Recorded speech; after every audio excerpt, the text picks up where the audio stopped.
Die 5de preek uit die Efesiërbrief gaan ons vanoggend aan aandag gee. Nou net kortliks weer, broeder en suster, die agtergrond wat ons in die begin verskaf het. Die Efesiërbrief bestaan uit twee, kom ons sê, hoofblokke. 'n Teoretiese deel, kom ons noem dit die teologiese onderbou van die Efesiërbrief, hoofstuk 1 tot 3. En dan hoofstuk 4 tot 6. Kom ons noem dit die praktiese deel, of ons noem dit die diens van die lewe deel wat in die Efesiërbrief aangespreek word. Nou tot op hede het ons nou 'n klomp van die boublokke hier uitgestal. Ons het begin by die loflied op die uitverkiesing. Ons het ook gehoor hoe dat die Heilige Gees ons verseël. Ons het toe ook dan stil gestaan by die eerste gebed in die Efesiërbrief, waar daar dan ook gebid word, dat ook hierdie genade en liefde ons lewens moet volmaak. En toe het ons verlede week stil gestaan by die wonder van kerkwees, ons nuwe identiteitsdokument.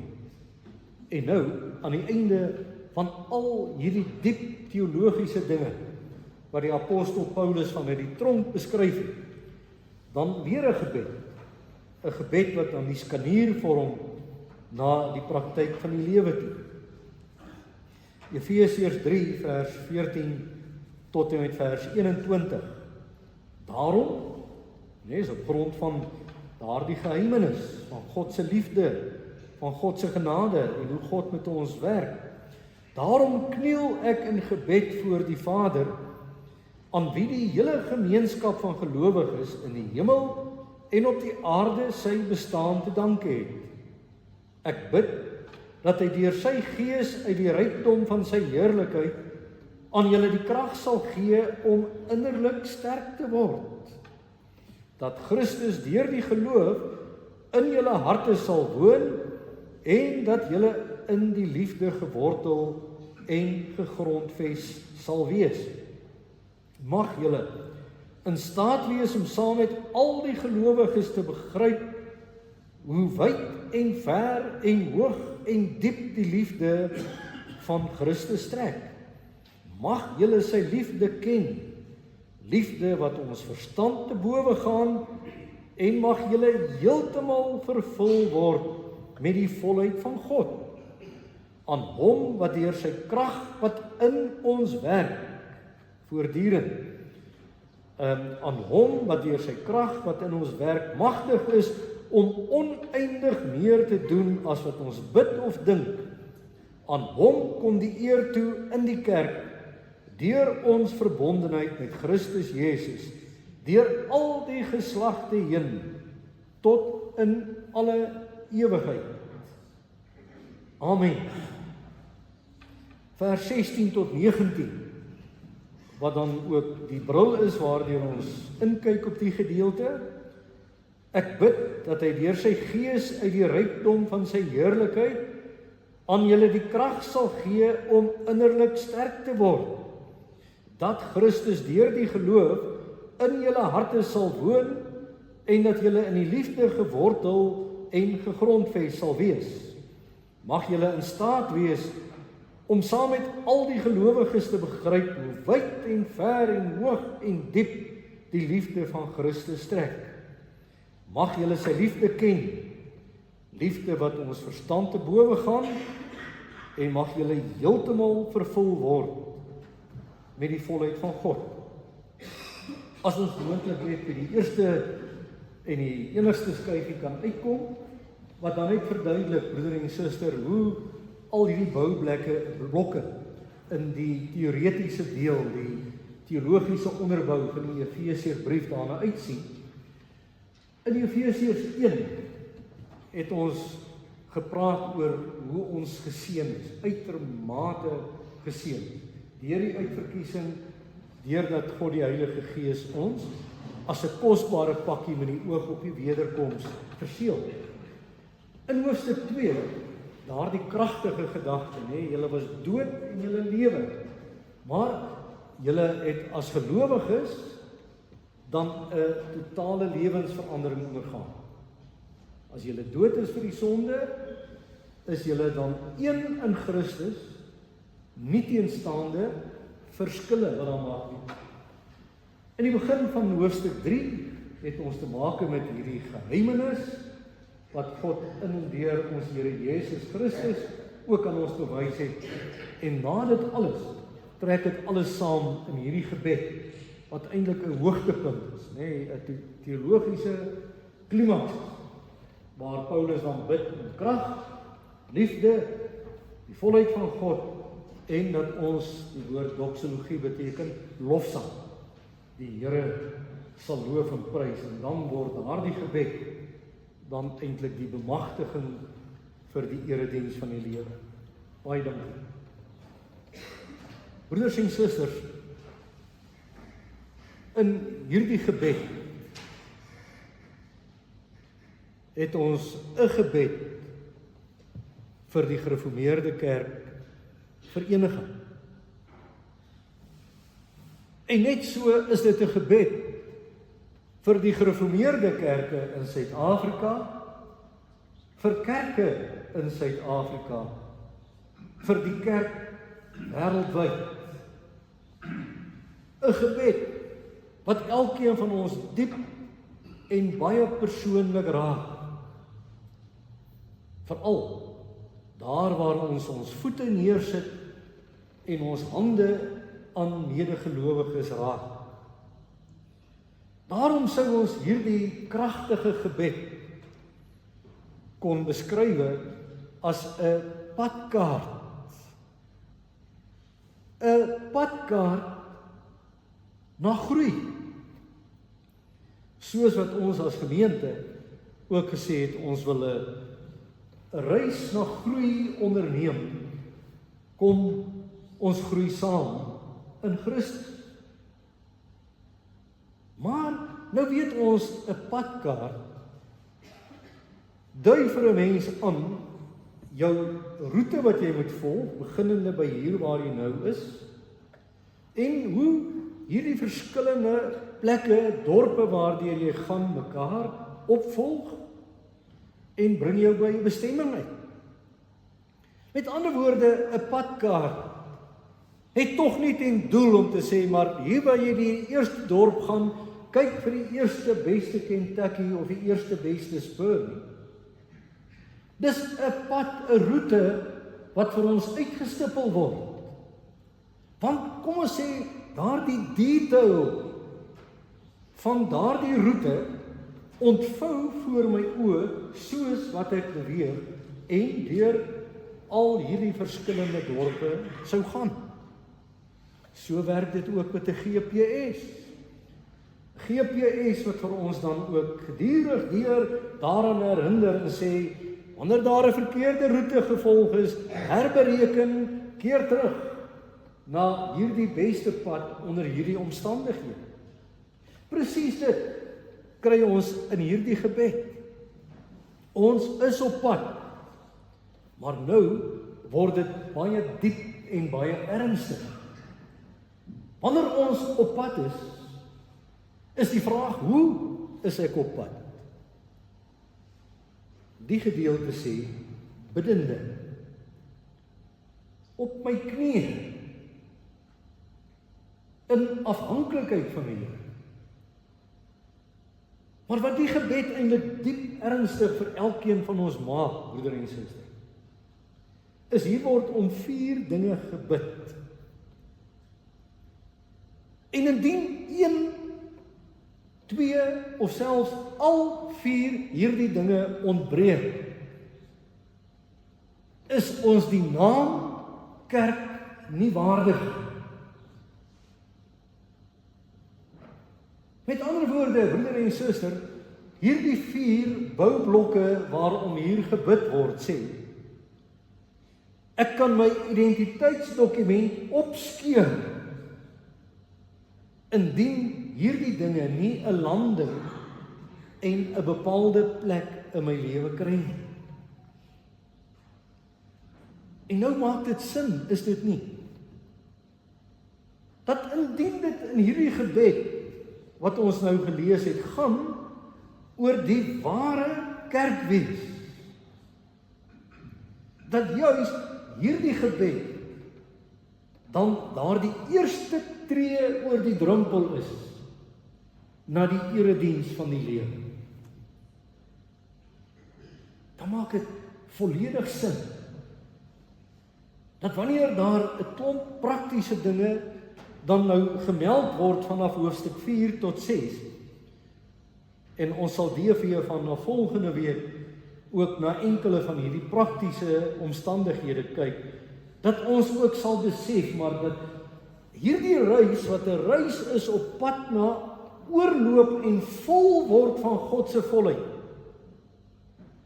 dat dit konkreet moet word in my lewe, want so is geloof nooit net teorie nie. Dis nooit maar net 'n klomp mooi gedagtes nie. Dit moet grondvat in ons lewens. En nou help die gedeelte ons om hierdie 4 dinge raak te sien. 'n Gebed wat sê alles begin by innerlike krag. Want indien ek nie die krag het nie, en watter krag is dit? Geesteskrag. Indien ek nie die krag van God die Heilige Gees in my lewe het nie, dan raak my lewe totaal en al sonder koers, sonder enige diepte, en dan is ek spreekwoordelik soos 'n bootjie daar in die oseaan wat ronddobber en ronddryf. Maar net so as daar dan hierdie innerlike krag is waarom hierdie gebed bid, dan sê hierdie gebed vir ons, dan is die logiese uitvloeisel hiervan dat niemand anders as ons opgestane en verheerlikte Here Jesus Christus tuis moet wees in ons lewens, deur die werking van die Gees. Want as hy nie tuis is in ons lewens nie, dan behels dit ek is baas. Dan behels dit 'n kerkraad of 'n persoon is baas. Terwyl die gebed sê, die koning, ons Here Jesus Christus, sê, 'n derde belangrike saak waarom gebid word, is liefde sonder grense, waarop ons gaan terugkom. Want as daar nie liefde sonder grense is nie, dan draai my lewe uit en uit net om myself. Ek word nie gesê nie, en ek word nie rondgestoot. Dan word groei eintlik so 'n ligspeling daarvoor in die pad, net wanneer ek dink ek het dit, dan gryp ek na niks. En so loop dit in die 4de instansie om hierdie 4kant van groei vol te maak. Uit op, ek moet oorloop, ek moet vol word van die volheid van God. Nou broeder en suster, kom ons som dit als op, voordat ons aanbeweeg. Ons bid in hierdie gebed van die apostel Paulus om die 3 W's. Die gedeelte sê vir ons, waarom moet ons bid? Want dit is toch belangrik dat ons dit sal besef. Waarom bid ek? Die gedeelte openbaar en maak aan ons bekend waarvoor bid. Maar ook waartoe? Wat is die reikwyte? Wat is die doel van my gebed? En nou maak ons, kom ons sê, iets van 'n venster oop by die behandeling hiervan. En ons sou dit op baie maniere kon stel, maar moontlik is die volgende 'n goeie weergawe daarvan. En dit is die voorreg om tot God te mag bid. Gee aan ons vrymoedigheid om te bid om krag, dat Christus moet tuis word in my lewe, dat liefde nie grense moet hê in my lewe nie. en dat ek so vol moet word van die volheid van God, dat sy heerlikheid hierdeur sal skitter. Nou, die drie kante, die drie skaniere van hierdie venster, is waarom, waarvoor en waartoe lei ons gebed. Nou broeder en suster, wat is die rede? Vra mens. Hier is die apostel Paulus in die tronk. Hy is in die gevangenis. Nou, het ons verlede week stil gestaan by daardie roes in die gemeente van Efese. Uiterlik het dit gelyk asof alles in orde is, 'n muurnes van bedrywighede, 'n meelewende gemeente. Maar tog het daardie roes so diep begin invreet in menseverhoudinge, dat die apostel Paulus hieroor moes uitwy. Dat hy eintlik die vinger hier in die wond van die gemeente moes kom druk. Maar nou vra ons, terwyl hy eintlik nog verder kon gegaan het met sy kritiek, terwyl hy nog daardie sambok kon uitgehaal het en vir oulaas 'n paar houe kon uitgedeel het. Waarom doen hy dit? Waarom gaan hy nie voort daarmee? En dan is die antwoord, inteendeel, hy gaan voort hiermee. Maar hy doen dit nie met die vinger wat hy hier in die oog druk nie. Hy gaan al knielende op sy knieë en hy bid tot hierdie drie enige God, dat hy die verandering moet bewerk. Hoor u? Die rede hoekom Paulus bid, lê in die aard van geloofsgroei. Die gelowiges is nog nie waar hulle moet wees nie. Maar daardie groei is nie sy werk nie. Daardie groei is nie in die eerste instansie die gelowiges se werk nie, dis God se werk. Ons gee kunsmis. Ons gooi water. Ons stel onsself ontvanklik. Maar dis God wat laat groei. Geen gemeente, geen kerk groei maar net nie, as daar nie biddende afhanklikheid is. Sien nie wat doen die gebed? Die gebed sien God raak vir wie hy is. Die gebed sien God raak as die een uit wie, deur wie en tot wie alle dinge is. En daarom leer ons 'n eerste baie belangrike les hier. Geen gemeente groei ooit sonder die gebed nie. Nou broeder en suster, dalk ook eie aan ons gereformeerde tradisie. As ons mense wil ongemaklik maak, dan moet ons bid. Ja, onder die erediens, voor ete, na ete, by 'n Bybelstudiegroep, maar net nie te veel bid nie, want dis hoekom daar ander kerke is wat baie bid. En dan is 'n mens bevrees, as dit die waarheid sou wees, dan moes ons eintlik die gedeelte uit die Bybel gaan uitsny. En dan moes ons al die gebede in die Efesiërbrief totaal en al net miskyk. Nou waarom bid Paulus? Hy bid want hy weet dat moedeloosheid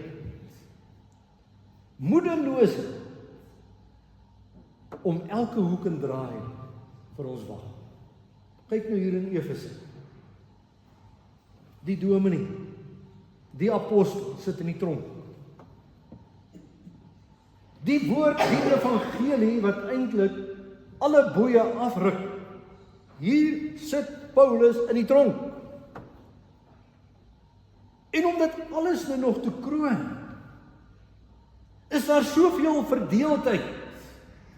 Een groep sê, julle is 'n klomp onbesnedenes, en die ander sê, julle is 'n klomp barbare. Ons het verlede week daaroor gehandel. Kyk net, ons moet daar wees.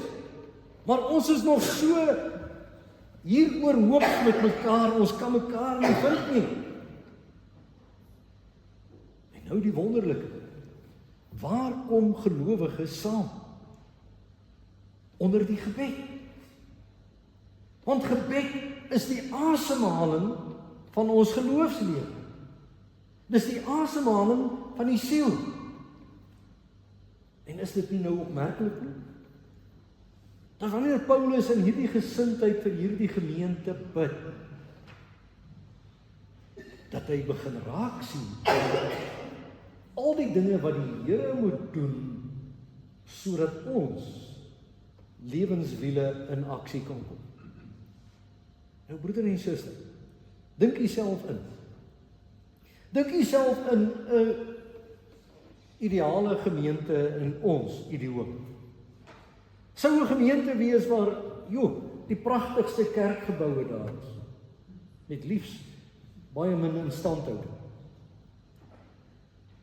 Dat die kerkrade voltallig moet wees. Dat lidmate nie soms van mekaar verskil en soms minder van mekaar hou nie. Dat daar soveel kommissies moet wees, soveel uitreikaksies moet wees, dat almal in 'n bepaalde dorp of in 'n stad na daardie gemeente toe stroom. Wonderlik, ons sou sê, dis 'n groeiende gemeente. Maar nou kom die apostel Paulus en sê, nee, nie resepte nie. Nie menslike planne wat dit waarborg nie. Maar God se genade. Genade wat op die knieë afgesmeek word om met nuwe ywer steeds meer en meer hieraan te gaan werk. Met ander woorde, broeder en suster, Paulus help hierdie gemeente om te bid dat die kerk asseblief tog kerk moet bly en kerk moet wees. En dis ook in die gesindheid dat ons vanoggend deelneem aan hierdie preek. Want weet jy, moedeloosheid, broeder en suster, is nie maar net so tipies menslike situasie. Daardie skouers wat begin hang, die voete wat begin sleep, is nie maar net sommer ou rustige, minder ernstige tipe ding. Moedeloosheid, met daardie stemmetjie wat hier in my oor fluister, jy's te klein, jy's te min, jy's te dun, jy beteken niks, jy's 'n nuttelose, moedelose stryd wat jy stry, is soos 'n virus. Dis soos 'n virus waarin ons blootgestel word, wat later ons hele daar wees in beslag neem. En daarom is dit eintlik so jammer, broeder en suster, dat ons in ons gesinne, in ons families, in ons gemeentes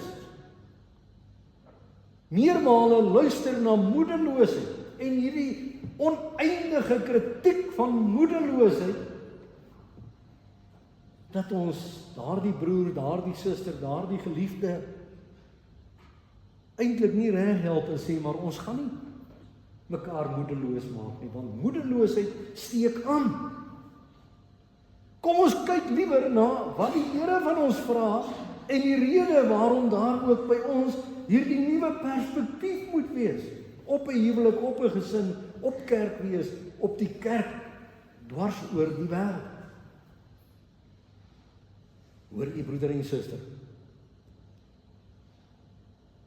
Dis hoekom daardie eerste saak waarom gebid word, daardie eerste hoek van die vierkant, begin met innerlike krag. Paulus bid dat God hierdie gelowiges innerlik sal sterk maak. Want wat doen God die Heilige Gees in ons harte? Hy werk hierdie nuwe lewe. Hy werk hierdie agenda van ons Here Jesus Christus, wat gelei, gesterf en opgestaan het, in ons lewens uit. So, hy werk hierdie opstandingskrag waaroor ons ook al gehandel het, werk hy uit in my lewe. So waar die Here werk, broeder en suster, weet ons mos, kan niemand hom keer nie. Maar ook so waar hy keer, kan niemand werk nie. Maar nou die wonderlike, dat hier gebid word om innerlike sterkte wat diep uit 'n mens se menswees uitkom, uit jou hart uitkom. Sodat wat? Gelowiges sal besef dat wanneer God gee, dan gee hy nie net soos iemand wat uit 'n snoepie lekker goed of iets vir iemand gee, net om iemand stil te hou. Hier staan in hierdie gebed, hy bid, sodat die gelowiges bewus sal word, dat hierdie innerlike sterkte uit die skatkamer van God se heerlikheid kom. Ons kinders, die woord heerlikheid, wat beteken om swaar en gewigtig te wees. Met ander woorde, God het gewig. God is waardig. Hy gee al die wonderlike dinge waaroor ons tot nou toe gehandel het. En nou word daar gebid dat God hierdie krag sal gee. Diep uit daardie, kom ons noem dit kragstasie van 'n mens se hart. Dat daar 'n vloei van die elektrisiteit sal wees, sodat gelowiges sal besef, God gee nie uit sy skatkamer nie, maar volgens die oorvloed van hierdie skatkamer. Met ander woorde, hy gee voluit. Wanneer hy sy gees gee, dan gaan hy voluit. Voluit in my lewe. En as ek dit nie glo nie, broeder en suster, as ek dit nie my eie maak nie, dan is dit amper soos daardie grootste skip wat daar ergens ronddobber, want daar is nie 'n anker nie. Hierdie innerlike krag van die Heilige Gees bring mee dat ek nie wegdryf nie wegdryf uit die hawe uit nie, dat hierdie neus van hierdie skip in die regte rigting op die regte koers bly. Kom ons kom nader aan onsself. Ons wat so maklik bid om krag. Hier word gesê, ja, krag. Krag uit die hemelse kragstasie. Maar krag wat ook hier in my binneste, diep in my hart gewerk word, want God die Heilige Gees werk daar. Wat is my hart? My hart is immers nie alleen net die woonplek van God die Heilige Gees nie, maar dis ook sy werkswinkel. Hier werk hy hierdie heerlikhede, hier werk hy al daardie beloftes, hier bind hy my nog steeds meer en meer en meer vas aan dit wat Christus vir ons en in ons plek kom doen het. Hoor jy, broeder en suster, krag wat my in staat stel om te sê, te midde van teleurstellings, te midde van konkrete probleme en trane in my lewe, dis nie meer ek wat lewe nie, maar Christus wat in my lewe. Die grootste ontplooiing van krag denkbaar, dat ons kan sê, Christus lewe in my. En dan maak dit mos sin, dat die tweede saak wat voortspruit uit hierdie krag van God in my lewe, dan ook daardie bede sal wees, dat die gelowiges sal besef, dat Christus in hulle woon, dat hy in hulle tuis is. Ons Here Jesus Christus is toe nou nie die besoeker in my lewe nie. Ons Here Jesus Christus is toe nou nie iemand wat net 'n vertrekkie in my lewe huur nie. Maar hy is die eienaar, hy is die bewoner van my lewe. Ek is diep begenadig en bevoorreg om hierdie lewe te kan leef waar hy die eienaar van dit is. Broeder en suster, dat Christus tuis mag wees in ons lewens. Ek kan 'n huis hê, maar ek is nie noodwendig tuis in daardie huis nie. Verstaan ons waarom die boek Openbaring ook sê dat daardie omstandighede in 'n Christelike kerk soos by Sardes en later by Efese onhoudbaar geword het, dat Christus buite gaan staan en hy sê ek klop aan die deur. Kom tot julle sinne. Efese, ek het een ding teen julle, te midde van al daardie mooi dinge, en julle het julle eerste liefde verlaat. En nou bid die apostel Paulus. Hy bid om iets geweldigs in hulle lewens. Hy bid dat hulle so bewus sal word van Christus wat in hulle woon en sy liefde oor hulle uitgestort het. Liefde, soos dit hier staan, wat meebring dat hulle gewortel en gevestig is. 'n Landboubeeld en 'n beeld uit die boubedryf. Dat hulle sal besef die diepste wortels, omdat God kragtig in hulle werk. Die diepste wortel is die wortel van die liefde wat aan ons betoon is. Dis wat my lewe vashou. God se liefde. God se liefde wat ook daardie fondasie is waarop ek my lewe kan bou. En is dit nie aangrypend nie, broeder en suster? As ek dan gewortel is, soos 'n boom by 'n waterstroom, dan beteken dit net een ding, dit is dat liefde, soos wat krag die anker in my lewe is liefde daardie wortel wat meebring, dat ek nie heen en weer gewaai word deur allerlei dwaalleer, deur allerlei dinge wat meer, partykeer meer kere draai om die eie ek en my eie belange en dit wat daar buite in die wêreld gebeur. Liefde. Maar laat ons nie oor dit heen lees nie. Dat julle sal kan begryp hoe wyd, hoe ver, hoe hoog, hoe diep hierdie liefde is, die 4 dimensies. Nou broeder en suster, hoe breed God se liefde is. God se liefde, wat nie maar net vir sekere mense, wat sekere dinge doen, geldig is nie. God se liefde wat genoeg is vir 'n hele wêreld. God se liefde wat ook so breed verkondig moet word, dat dit moet uitgaan na die uithoeke van die wêreld. Maar liefde, wat ook hierdie wete het, dat dit nie maar net 'n breë rivier is, maar 'n onuitputlike diep rivier van genade en liefde. So diep, dat liefde selfs in die moeilikste verhoudinge indring. In die moeilikste verhoudinge 'n verskil kan maak. So hoog, dat dit hierdie ewigheidsimplikasies, en broeder en suster, iets wat so intens is, dat dit my raak. Neem liefde weg uit die kerk. Neem liefde weg tussen mense. En alles val plat.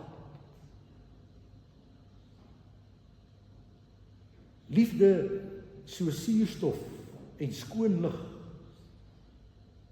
Ek sien dit meermale, maar dis daar. Dit stel my in staat om asem te haal, 'n sinvolle lewe te kan leef. Maar liefde was nog nooit maklik nie, broeder en suster. Ons wil God se liefde neem, maar ons sukkel. Ons sukkel om liefde te betoon.